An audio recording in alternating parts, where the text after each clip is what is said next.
hak savunucuları, öncü kadroları, herkesin, her kesimin, tüm ezilenlerin sesine ses olan tüm öncü kadromuz bugün şehrimizi ziyaret etmiştir. Halfeti halkının iradesini sahiplenmeye, Halfeti halkının sesine ses olmaya gelmişler. Tüm katılımcılara, herkese hoş geldiniz diyoruz.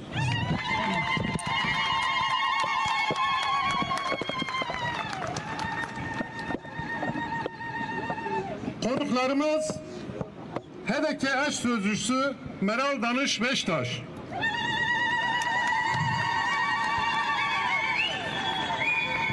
DEM Parti eş genel başkanlarımız Sayın Tülay Hatimoğulları Oruç, Sayın Tuncer Bakırhan ve DEM Parti Grup Başkan Vekilimiz Sayın Sezai Temel aramızda.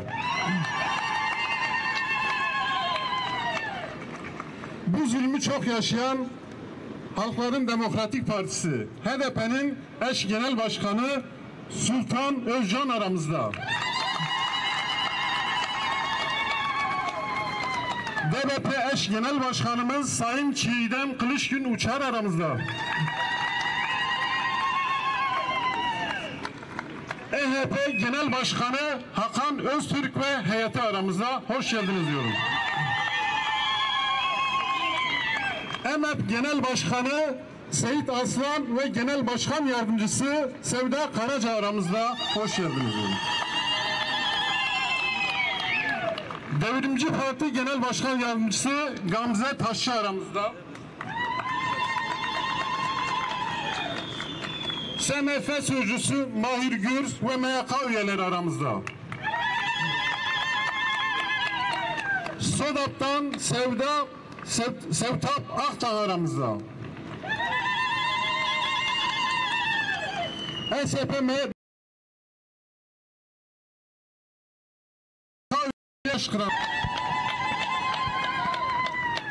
SYKP eş başkanlarımız Mertcan Titiz aramızda. Halk Evleri Genel Başkanı Nebiye Mertürk aramızda. Ve özgürlük mücadelesinin öncülerinden sevgili Sabahat Tuncel aramızda.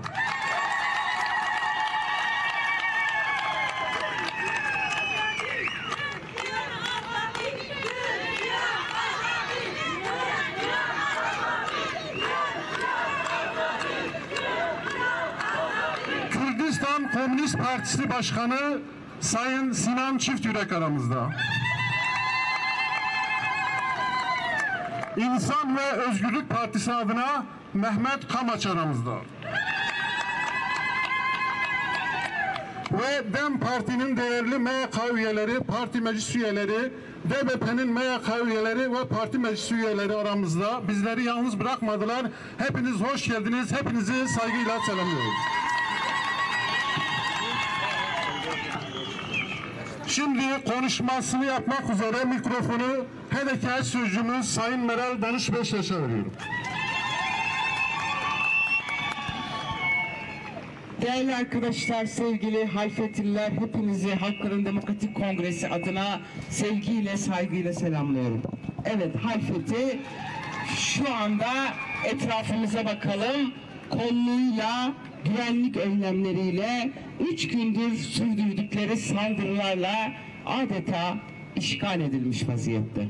Sadece belediyeye el konulmamış. Halkın tepkisini, iradesini, demokratik reflekslerini göstermesi de engelleniyor ve gözaltına alınanlara da işkence yapılıyor. Burayı bütün Türkiye dikkatle izlesin. Evet, kaç gündür bu kayyum atamalarına ilişkin yalan yanlış beyanlarla kamuoyunu yönlendirmeye çalışıyorlar. Yok efendim, bizim eş başkanlarımızın davası varmış, soruşturmaları varmış diye bilinçli bir şekilde bir çarpıtma yapılıyor. Bir ortada yargı kararı falan yok. AKP, MHP iktidarının ortaklaştığı bir kararla yargıya bu zikredilmiş ve yargı bu kararları yazmış vaziyette. vaziyette. Eş başkanımız Mehmet Karayılan'ın dava dosyası tamamen il başkanı parti meclis üyesi olarak demokratik siyasete dair yapmış olduğu çalışmaların kriminalize edilmesi sonucudur. Kesinlikle hiçbir arkadaşımız, belediye eş başkanımız suç işlediği için, tırnak içinde, ya da başka kriminal bir meseleye karıştığı için kayyım atanmıyor. Bunun tek bir açıklaması var. AKP, MHP iktidarı halk iradesine el koyuyor, gasp ediyor ve darbeyi devam ettiriyor.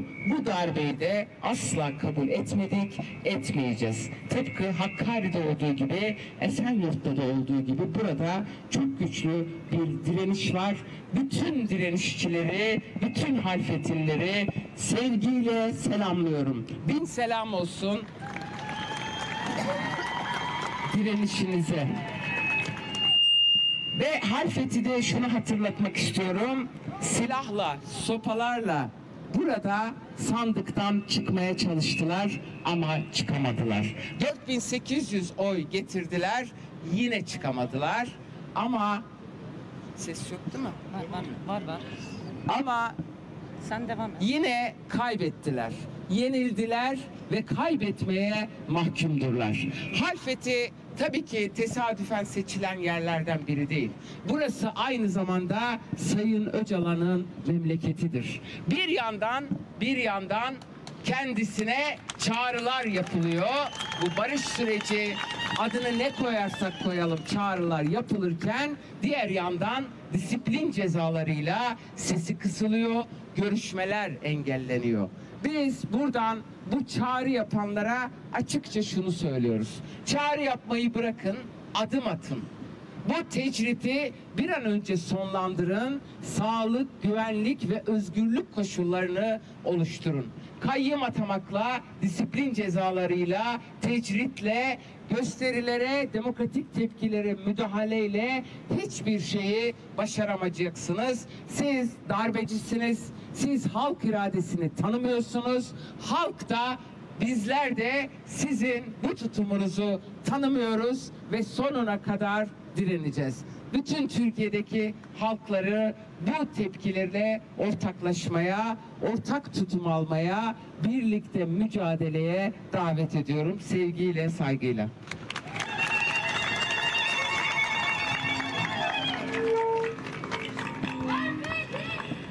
Şimdi de konuşmasını yapmak üzere eş genel başkanımız Sayın Tuncer Bakırhan'a bırakıyorum sözü. O tarafa doğru gitsin.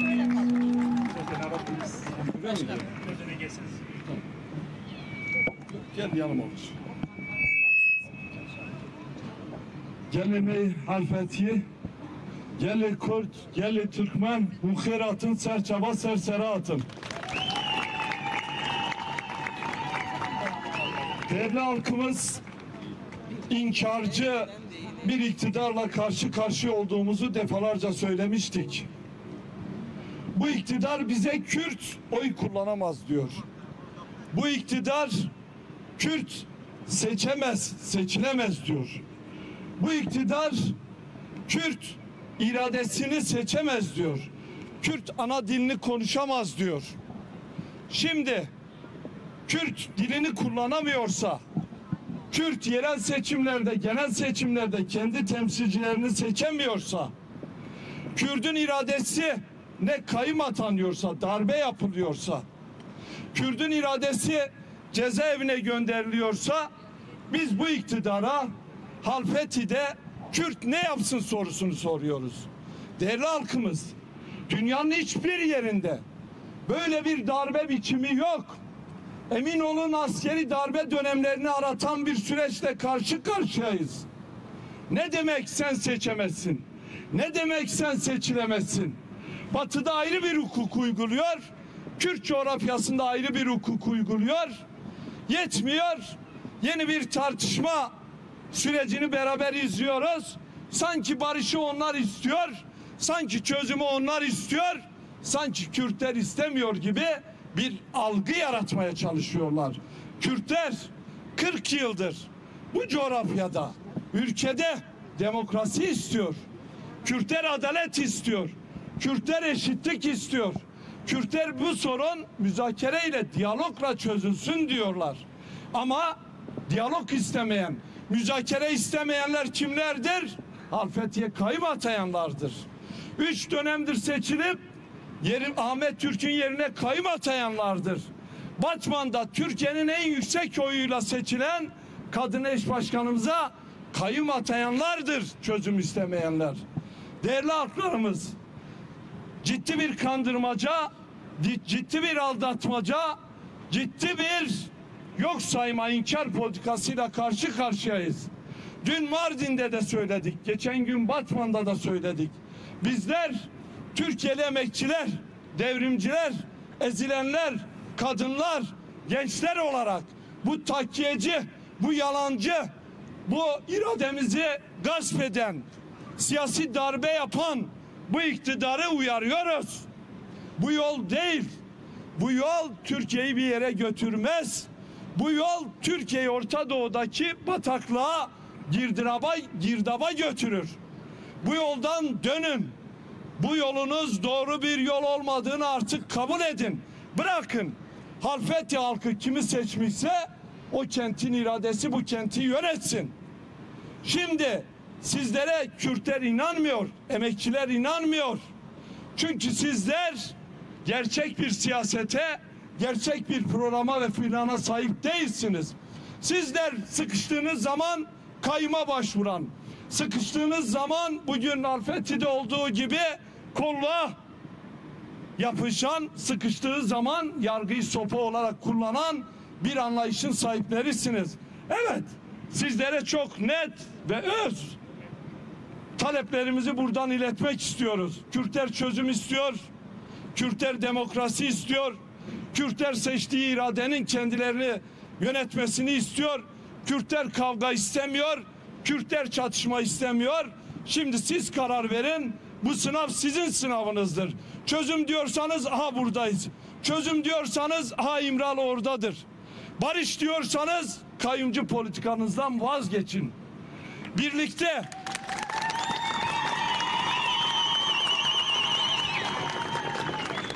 bakın Sayın Öcalan daha geçen gün vekilimiz Ömer Öcalan'la görüşürken Halfeti'nin Türk tarihsel ilişkileri açısından ne kadar değerli ve önemli olduğunu söylemişti.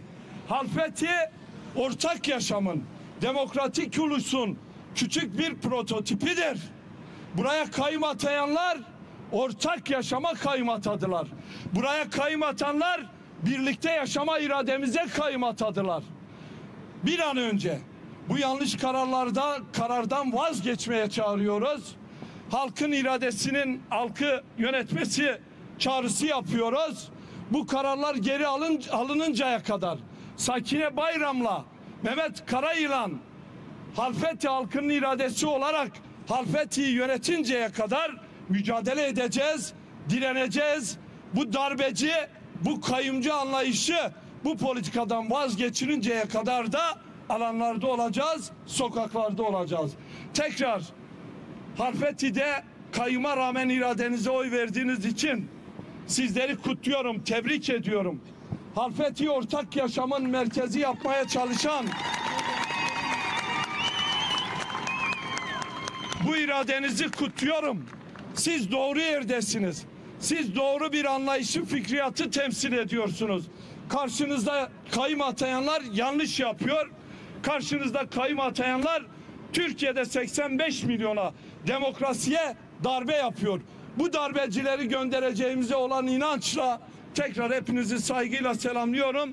Mehem yara serkeftin, serkeftin, serkeftin.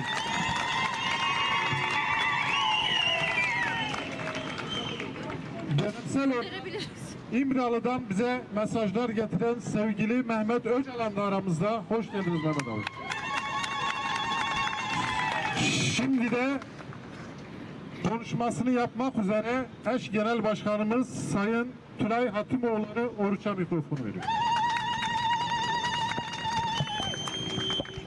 Değerli basın emekçileri, değerli kurum temsilcileri, değerli Halfeti halkı ve değerli Türkiye halkları, sizleri Halfeti'den saygıyla selamlıyorum.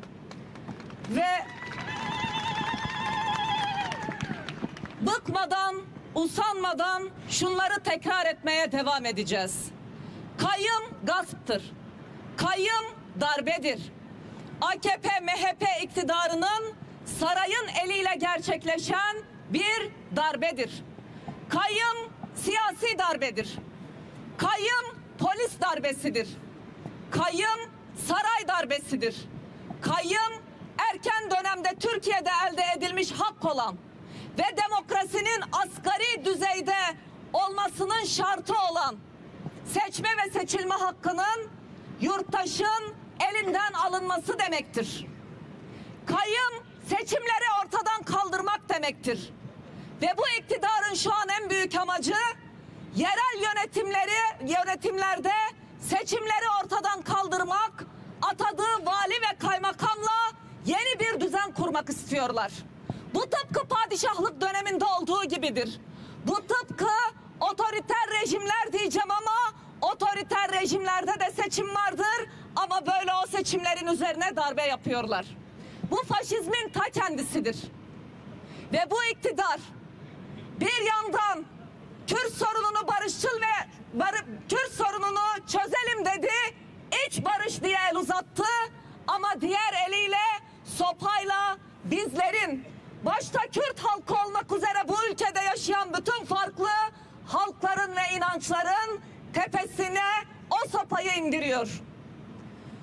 Demokratların, aydınların, muhaliflerin ve biat etmeyenleri yargı yoluyla ve etrafımızı şu an kuşattıkları gibi, Halfeti'yi polis işgali altına aldıkları gibi bütün toplumu böyle işgal etmek istiyorlar.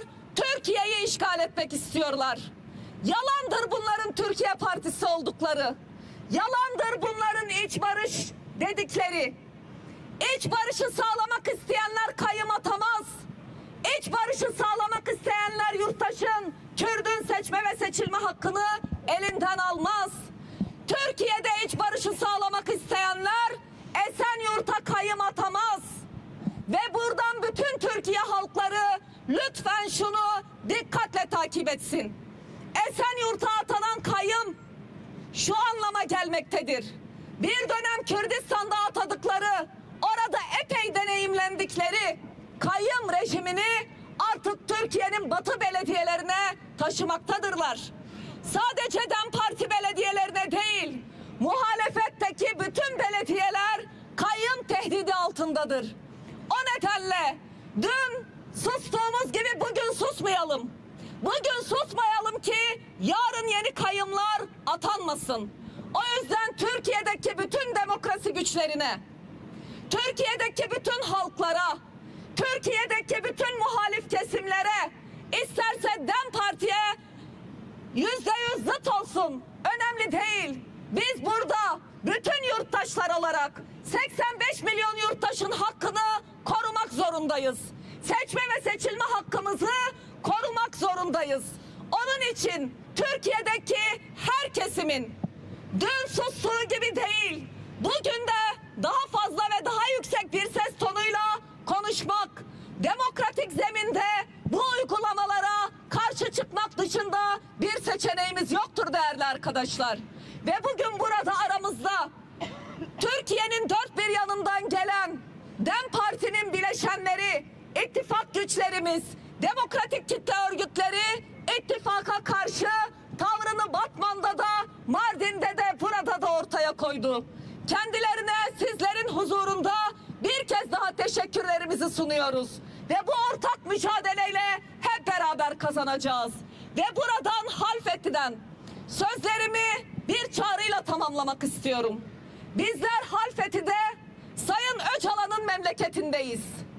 İç barıştan bahsedenler, tecrit kaldırılmalıdır diyenlere diyoruz ki Adalet Bakanlığı sizde, yargı sizde, tecriti kaldıracak olan fiili olarak sizlersiniz. Bizler demokratik mücadele zemininde yıllardır tecrit ortadan kaldırılsın diye Türkiye, Orta Doğu ve Avrupa'nın dört bir yanında mücadele ettik. ve Halfeti'den Sayın Öcalan'ın memleketinden çağrımızı yineliyoruz. Tecriti derhal kaldırın.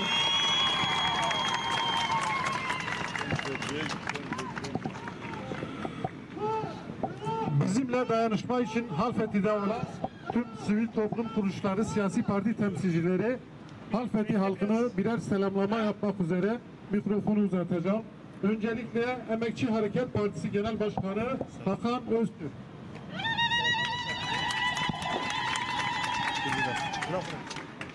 Haksızlığa uğrayan ve bu haksızlığa karşı direnen muhteşem Halfeti halkı. Hepinizi selamlıyorum. Ve size şunu söylemek istiyorum. Biz ülkenin dört bir yanından geldik ve sırf siz kendinizi yalnız hissetmeyesiniz diye geldik. Yalnız değilsiniz kardeşlerim.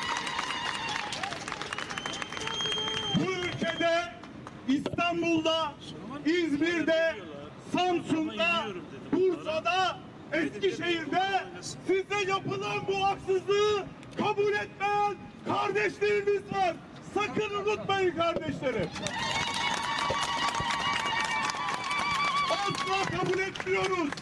İki el uzatıyorlar güya. Birinde diyorlar ki sizinle tokalaşacağız. Diğerinde ise hançer var, hançer.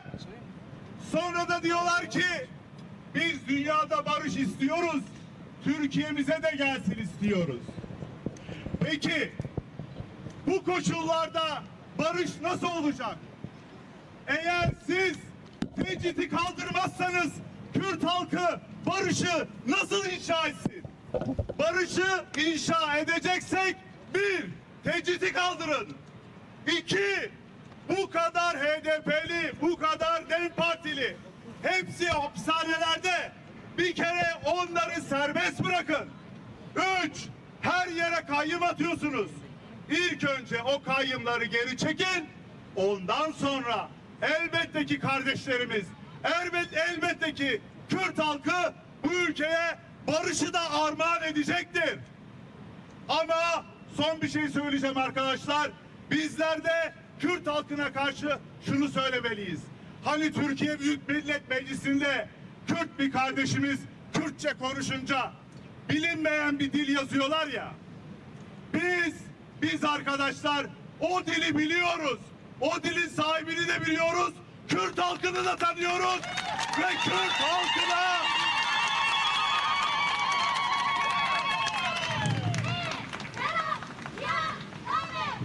biz Kürt halkına büyük değer veriyoruz. Bunu unutmayın kardeşlerim. Öbür tarafta, batı tarafında, Karadeniz'de, Akdeniz'de kardeşleriniz var. Bizler bize sıkılmış bu yumruğa karşı, ellerini tuttukları bu hançere karşı eğer birlik olursak, beraber olursak, tek yürek olursak, tek bilek olursak, tek vücut olursak bu iktidarı da göndeririz. Bu atanmış bütün kayyumları da göndeririz arkadaşlar. Yolumuz açık olsun, zafer bizimle olsun. Ahmet. Dur konuşacağım, hepsi konuşacak. Şimdi de Halk Devleti Genel Başkanı Sayın Nebiye Mertürk. Bunu da ver başkan. Başkan bunu da ver. Sevgili dostlar, sevgili basın emekçileri, sizlere memleketin dört bir yanından halk evcilerin selamını getirdim. Halk evcilerin direnişini, mücadelesini, Halfeti halkının mücadelesi, direnci ve coşkusuyla selamlıyoruz sevgili dostlar. Bizler günlerdir Mardin'de, Batman'da, bugün de Halfeti'deyiz. Daha önce Van'da ve Hakkari'de olduğumuz gibi nerede bir hak gaspı varsa, nerede halkların iradesi gaspa uğruyorsa, nerede bir darbe girişimi varsa omuz omuza mücadele verdik. Bundan sonra da mücadele vermeye, mücadele etmeye devam edeceğiz elbette. Bizler tek bir süreç biliyoruz sevgili dostlar. O da eşitliği, barışı, özgürlüğü, demokrasiyi beraber tesis etmeye çalıştığımız, Gezi'den Kobani'ye uzanan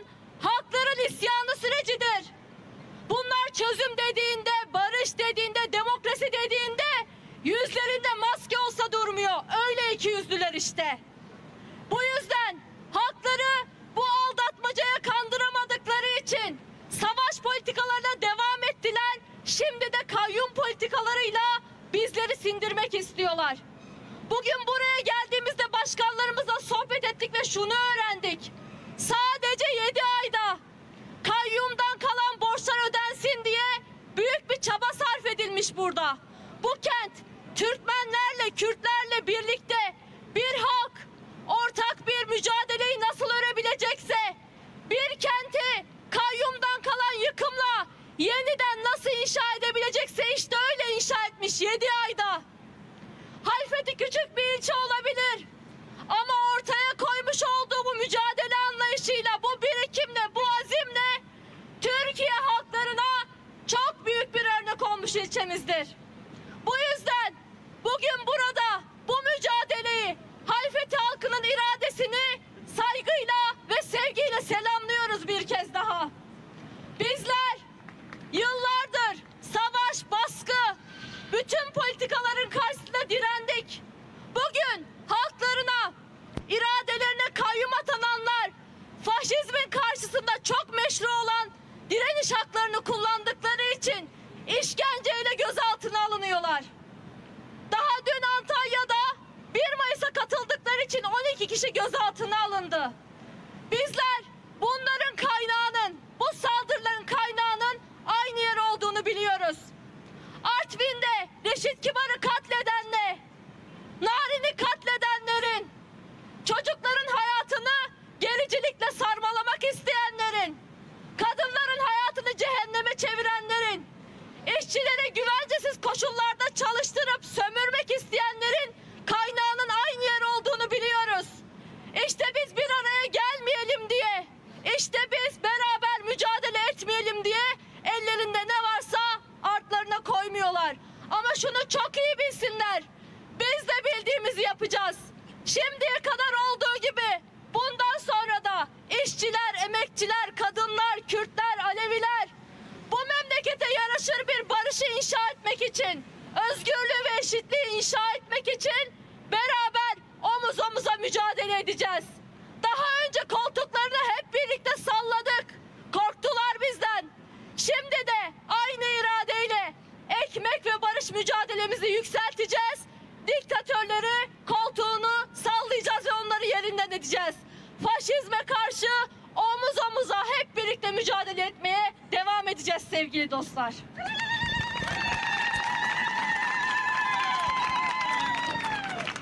Şimdi de selamlamasını yapmak üzere Emek Partisi Genel Başkanı Seyit Aslan.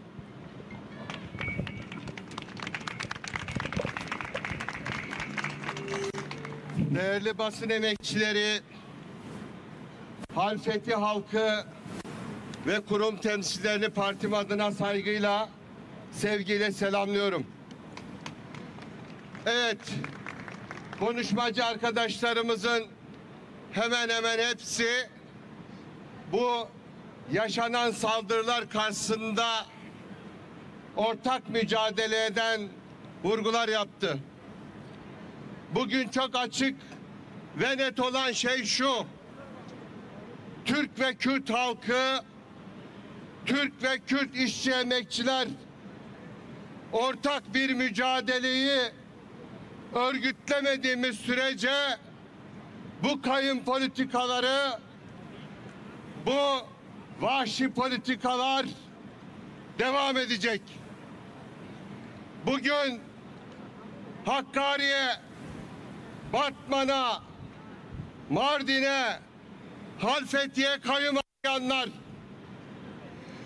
Kürt gençleri halay çekti diye tutuklayanlar,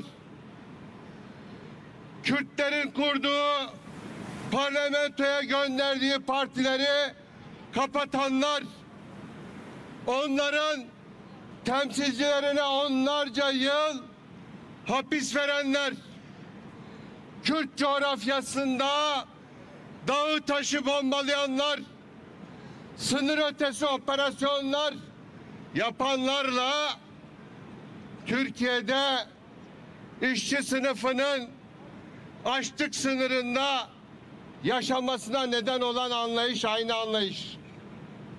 her ay 150-200 işçinin fabrikalarda katledilmesini yaşatan anlayış aynı anlayış. Çocuklarımızı korumayan anlayışla Kürdistan'da Kürt halkına zulüm eden anlayış aynı anlayış. Bugün çıkmışlar, diyorlar ki biz barış istiyoruz ama Kürt halkı ve Türk halkı barışı elinin tersiyle itiyor. Buradan onlara şunu söylüyoruz: biz sizden daha çok barış istiyoruz. Biz sadece barış değil, Kürt ve Türk halkının eşitliğini savunuyoruz, eşitliğini. Onun için biz barıştan, eşitlikten yanayız. Bir an önce sınır ötesinde ve sınır içindeki operasyonları durdurun. Bir an önce kayyum olarak atadığınız o koltuklarında şatafatlı oturan halk düşmanlarını görevden alın. Halkın seçtiği gerçek temsilciler yeniden o belediyelerde yönetime dönsünler. Bir an önce cezaevlerinde on binlerce tutukluyu serbest bırakın. Kürt halkının temsilcileri bir an önce demokratik olarak siyaset yapma hakkına sahip olsunlar. Bunları yapmadığınız sürece, bunlarla ilgili adım atmadığınız sürece söyledikleriniz hiçbir gerçeği ifade etmiyor. Buradan sizler vasıtasıyla bir kez daha Türkiye halkına, Türkiye işçi emekçilerine seslenmek istiyoruz. Kürt halkının çıkarları, Kürt halkının sorunları, talepleri aynı zamanda Türk halkının da çıkarları ve talepleridir. Yıllardır bizleri bölmeye, parçalamaya çalışan, Kürt-Türk ayrımı yapan, Alevi-Sünni ayrımı yapanlar bu ülkede iktidarlarını rahat sürdürmek için her türlü yola başvuranlardır. O yüzden Türk halkının görevlerinin başında kayyum politikalarına karşı birlikte mücadeleyi gerektiriyor. Bu ceberrut, bu baskıcı, bu iktidarın gitmesi için güçlerimizi birleştirmek, hep birlikte mücadele etmek zorundayız.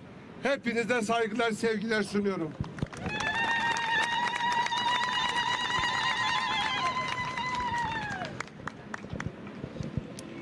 Şimdi de Devrimci Parti Genel Başkan Yardımcısı Gamze Taşçıaltı selamlayacak.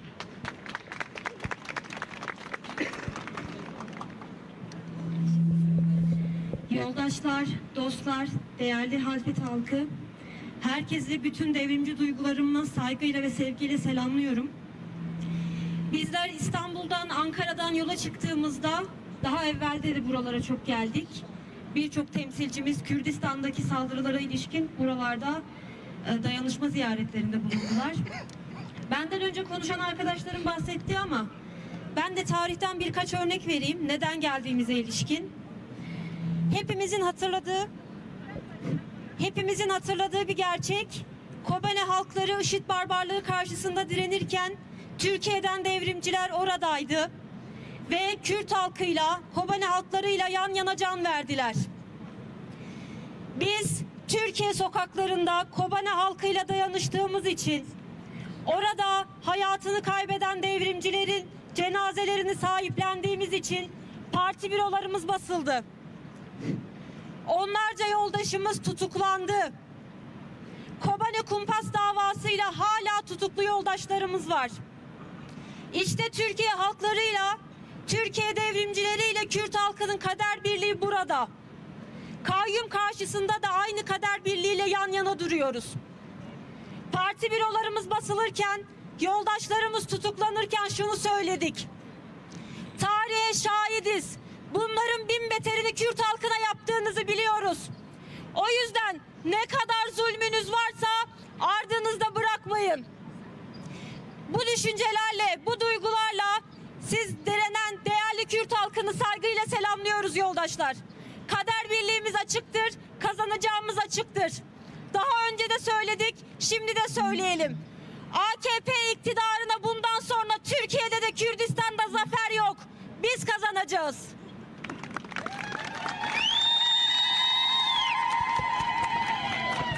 İnsan ve Özgürlük Partisi adına Ahmet Milletvekilimiz Mehmet Kamaç.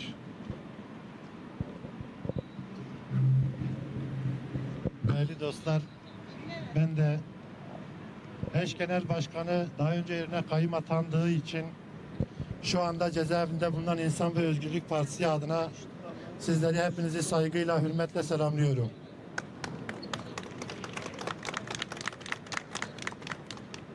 Dün de söyledik, yıllardır söylüyoruz, söylemeye de devam edeceğiz. Biliyorsunuz, mevcut Cumhurbaşkanı ilk partisini kurduğunda ben gömlek değiştirdim demişti. Aslında biz gömlek değiştirmeyi süreç içerisinde şöyle anladık. Şeflik gömleğini artık üzerinde taşıyor. Kürt ve Kürdistan'a yönelik söylemleri ve eylemleri, Şark Islahat Planı'ndan tutun olağanüstü hal bölge valilikleri ve onun şimdiki çağdaş hali olan kayyum rejimiyle Kürdistan'da artık kayyumlu bir rejim haline dönüştürdü. Buradan sesleniyoruz kendisine, özellikle onlara sesleniyoruz. Diyoruz ki Allah kitabında hiçbir hikayeyi boşuna anlatmaz. Kürtler kardeşleri tarafından kuyuya atılan Yusuf'tur.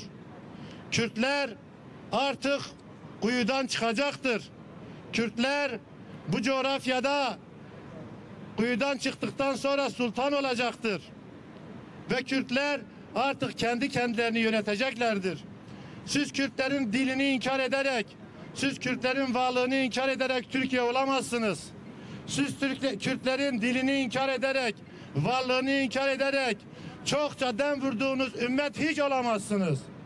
Ondan dolayı diyorum ki bu dönemde Kürtlerin belediyelerinden tutun da diline, kültürüne, varlığına, coğrafyasına kadar zulümle, zorbalıkla 100 yıldır uyguladığınız politikalarınızdan vazgeçin artık. Kürtler kuyudan çıkacak. Siz isteseniz de çıkacak, istemeseniz de çıkacak ve Kürtler bundan sonra kendi kendilerini yöneteceklerdir. Ben de hepinizi saygıyla selamlıyorum.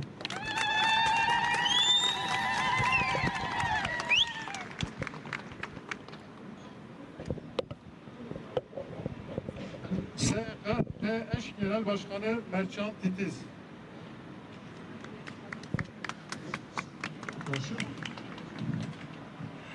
Değerli Halfetililer, şundan emin olun, burada yaşanan tablonun aynısı ama aynısı.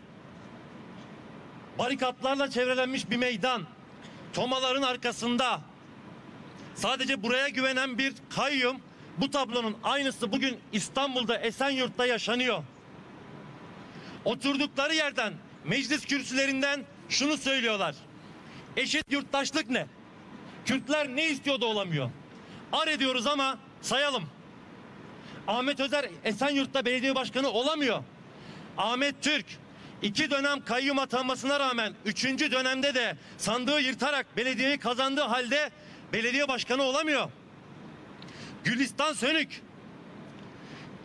yanına bile yanaşılmayacak bir oranla belediyeyi kazanmışken şu anda Batman Belediyesi'nde belediye başkanı olamıyor. Halfeti'de bir Kürt ve bir Türkmen, 2 sevgili eş başkanımız Halfeti'den ortak bir yaşamı başlatma mücadelesinde kararlıyken şu an burada belediye başkanı olamıyor. Ve soru, eşit yurttaşlık ne, öyle mi? Eşit yurttaşlık işte bunların var olabilmesi. Biz o eşit yurttaşlığı Türkiye'de tesis edene kadar, onurlu barışı Türkiye'de tesis edene kadar, demokratik bir cumhuriyeti Türkiye'de, Kürdistan'da tesis edene kadar siz Halfeti'de, Batman'da, Mardin'de mücadeleye, biz İstanbul'da Türkiye'li sosyalistler olarak, devrimciler olarak İzmir'de, Antalya'da, Samsun'da bu mücadeleyi sürdürmeye devam edeceğiz. Çünkü kararlıyız. Çünkü biliyoruz zor, yolumuz zor ama kararlıyız. Hepimize kolay gelsin. Değerli Halfeti halkı, mücadelenizde başarılar diliyoruz. Serkeftin, serkeftin. SODAP adına Sevdat Akdağ.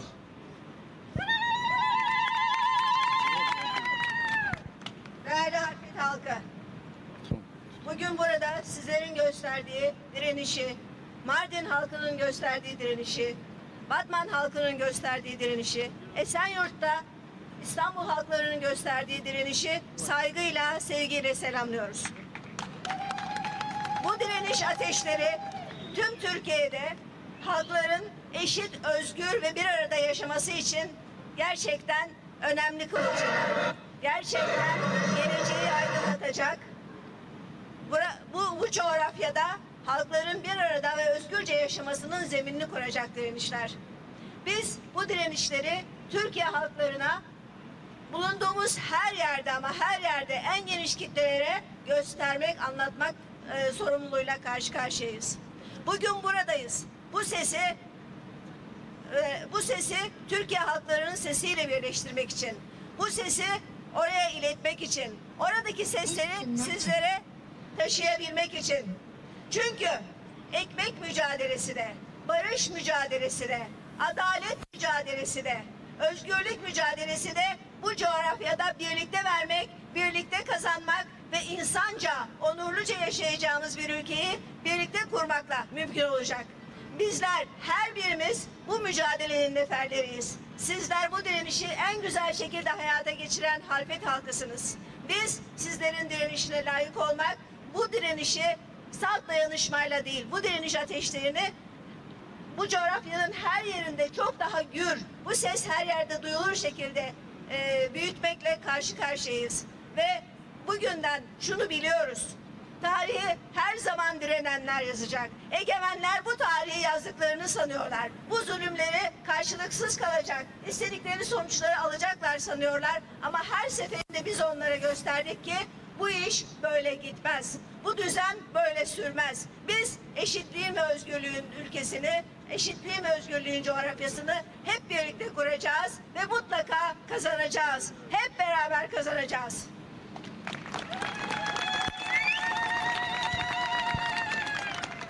Sosyalist Meclisler Federasyonu adına eş sözcü Mahir Gürs.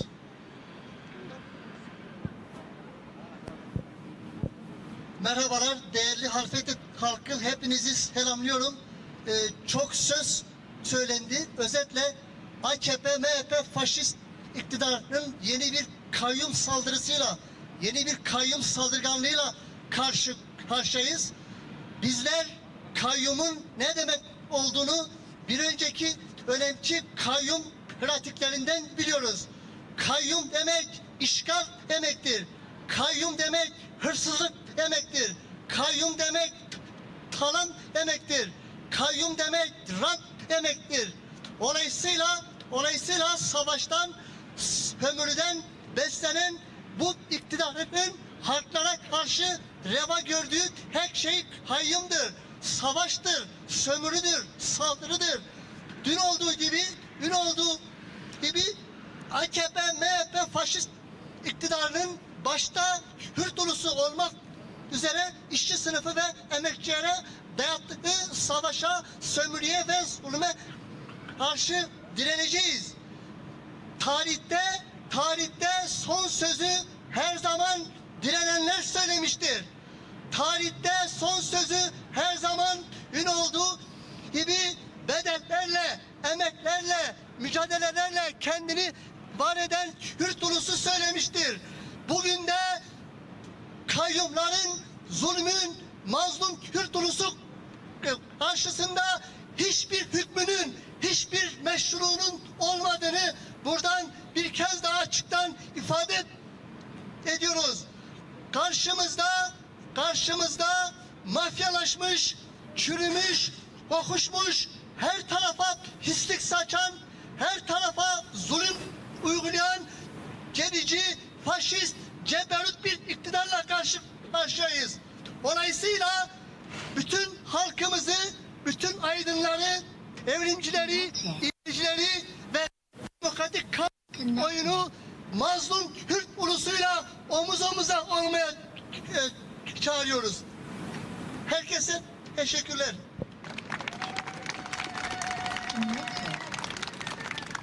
Ezilenlerin Sosyalist Partisi adına Sayın Satiye Ok.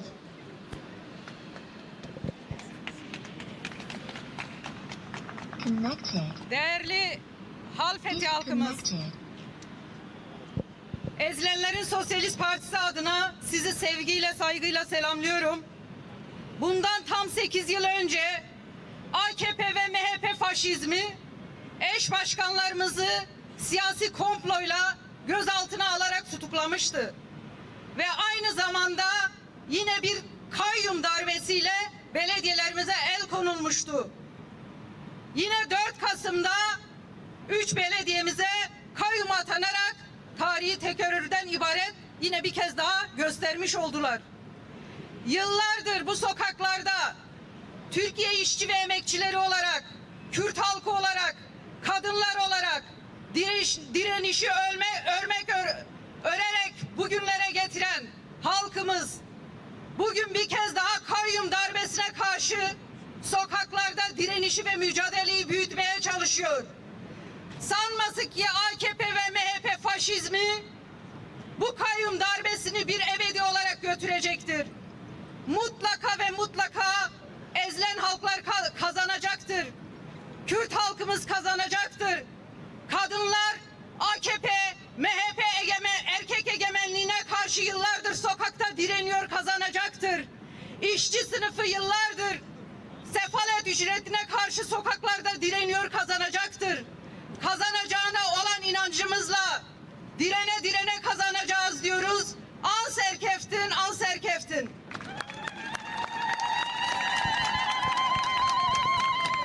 Kürdistan Komünist Partisi adına Sayın Sinan Çiftürek.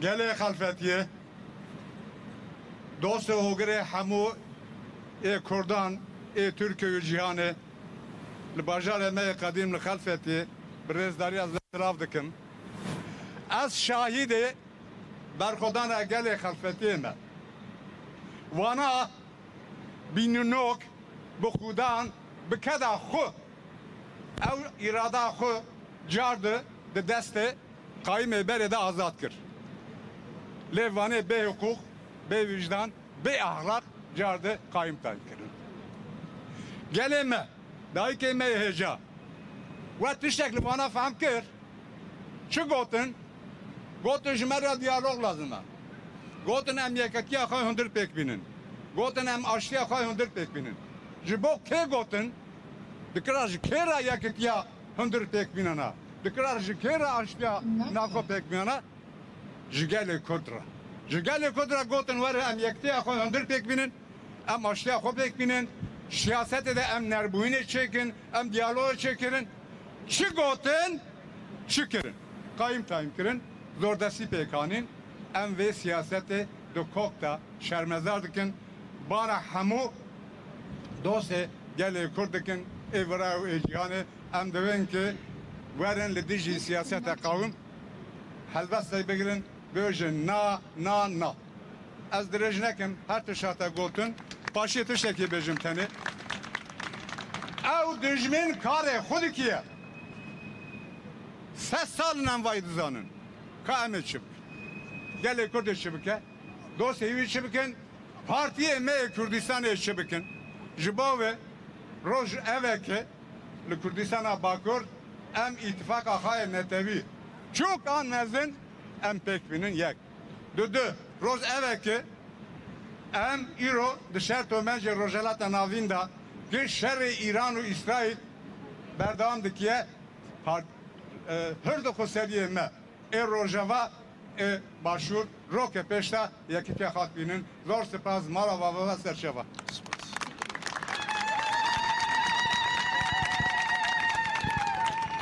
Son söz DVP'ye kaldı. DVP son sözü söyleyecek.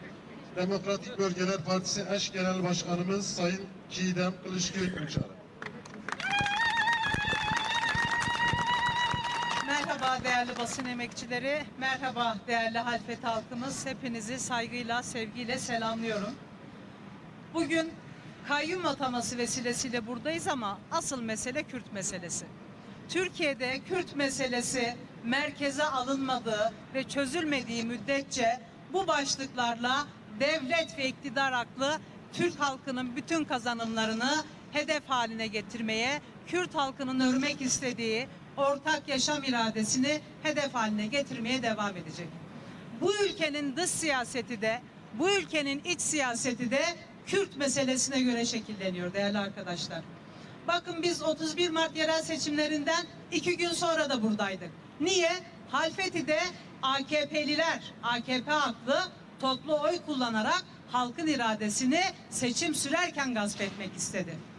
Seçim kuruluna itiraz yapıldı. Hepimiz buradaydık. Ama halkımızın iradesi ilk adımı püskürttü. Şimdi ne yaptılar? Kayyum atadılar. Hiçbir iddianamenin hükmü yok değerli arkadaşlar. AKP iktidarı zannediyor ki belediye kaybetti. AKP iktidarı zannediyor ki rant kaybetti. Sadece onu kaybetmedi AKP iktidarı. İktidar olma ehliyetini kaybetti. Kaybettiği meşruiyeti bu kayyum atamalarıyla birlikte kendi elleriyle mezara gömdü. Bakın, grup toplantılarında Cumhur İttifakı'nın liderleri çözüm adı altında tartışmalar yürütülüyor ve bu tartışmaların hiçbirisi kürsünün dışına çıkamadı. Kürsü konuşmaları bugün itibariyle neye dönüştü? Kürsü tartışmalarına dönüştü. Neyi tartışıyorlar? Kürt halkının teslim olmasını tartışıyorlar. Neyi tartışıyorlar? Kürt halkının iradesinden vazgeçmesini tartışıyorlar. Neyi tartışıyorlar? Kürt halkının bütün kazanımlarından vazgeçmesini tartışıyorlar. Batman, Mardin, bugün Halfeti. Hangi kazanımımızdan vazgeçeceğiz? Hangi irademizden vazgeçeceğiz? Vazgeçmeyeceğiz. Ankara'da konuşmalarında Kürt sorunu yoktur diyenler Kürt sorununu çözemezler. Ankara'dan konuşanlara şunu söylemek isteriz. Buyurun Kürdistan'a gelsinler. Kürt sorunu var mı yok mu? Kürdistan halkına soracaklar. Kürt sorunun varlığını Kürt halkını tanımayanlar tanımlayamazlar.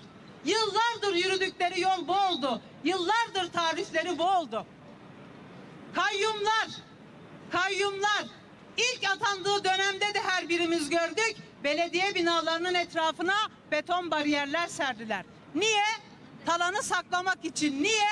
Yalanı saklamak için. Niye? Rantı saklamak için. Saklayabildiler mi? Saklayamadılar. 31 Mart seçimlerinde Kürt halkı sadece belediyeleri kazanmamıştı. Kürt halkı kaybettirilmek istenen tarihine en güçlü şekilde sahip çıktı.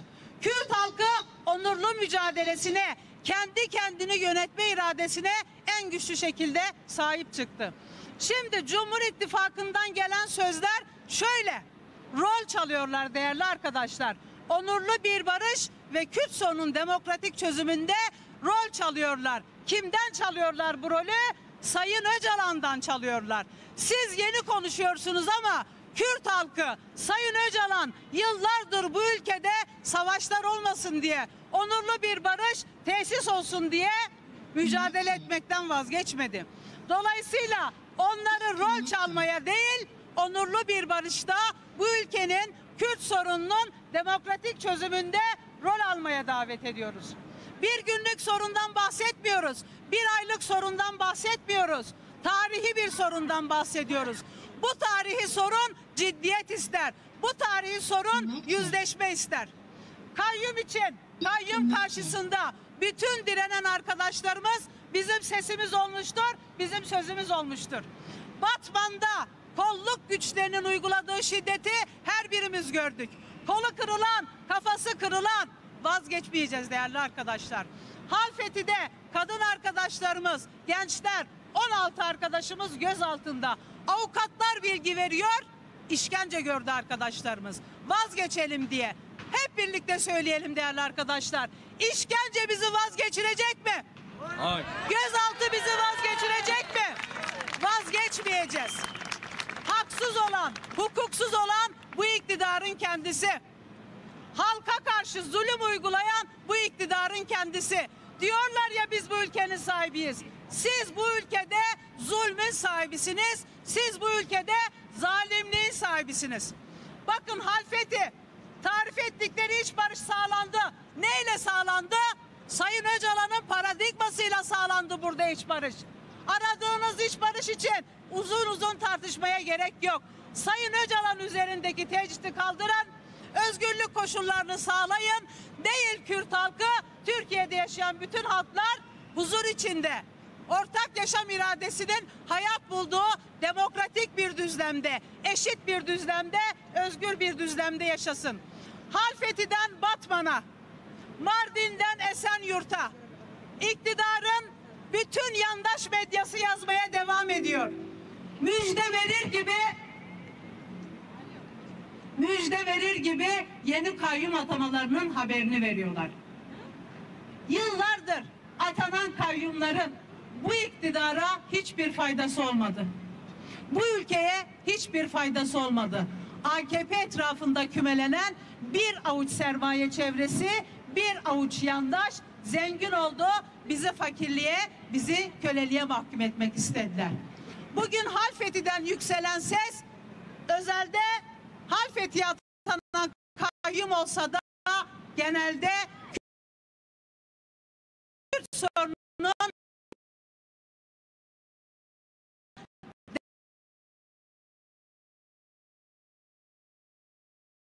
demokratik çözümünü verilecek emeğin sözüdür. Değerli halkım, bu yol hepimizi kurtaracak bir yoldur. Kayyum gidinceye kadar bu ülkede demokratik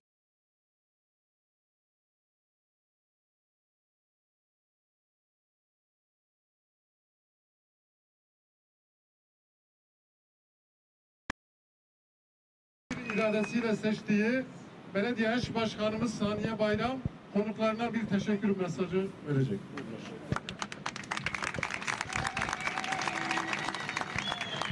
Acı seyreda divim bu havale basını ajva gyara spas dikim un ser seran ser çavan hatın pro mivan mal Halfeti eş genel başkanıma ajva divim muxeyr hatın ser seran ser çavan hatın bütün vekilime kurumime havaleme ajvan gyara divim muxeyr hatın acı dike haval pervasiyon du kelimatane bevejme seyreda asker bana kayım ekme برای قایم دست خواهد ترکیه بکشینه جو کردستان بکشینه هلاش خلفتی بکشینه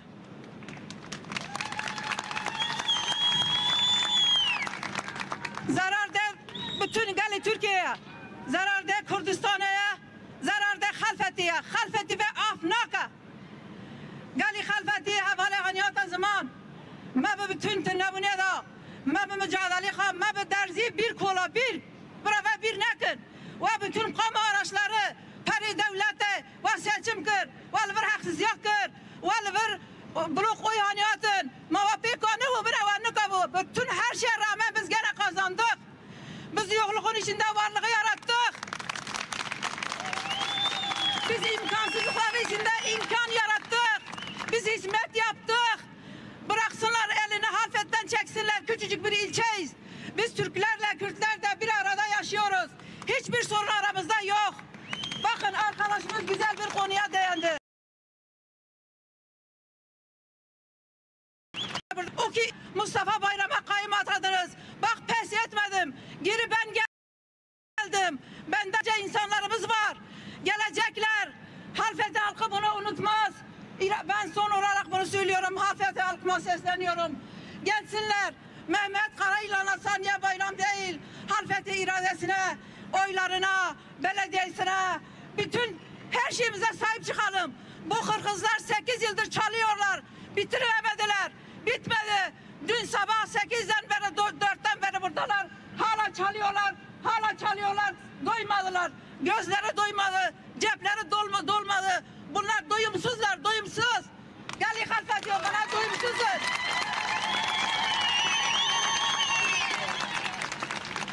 Aşmak yara spastıkım.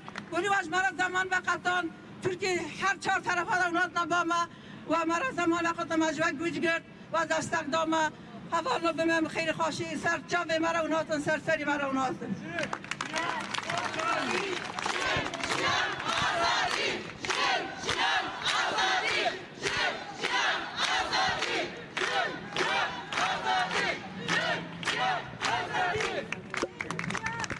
Bizlerle dayanışmak üzere buraya gelen tüm misafirlerimize teşekkür ediyoruz. Emeğinize sağlık, ayağınıza sağlık. Özgür günlerde buluşmak üzere. Hepinize saygılar, selamlar.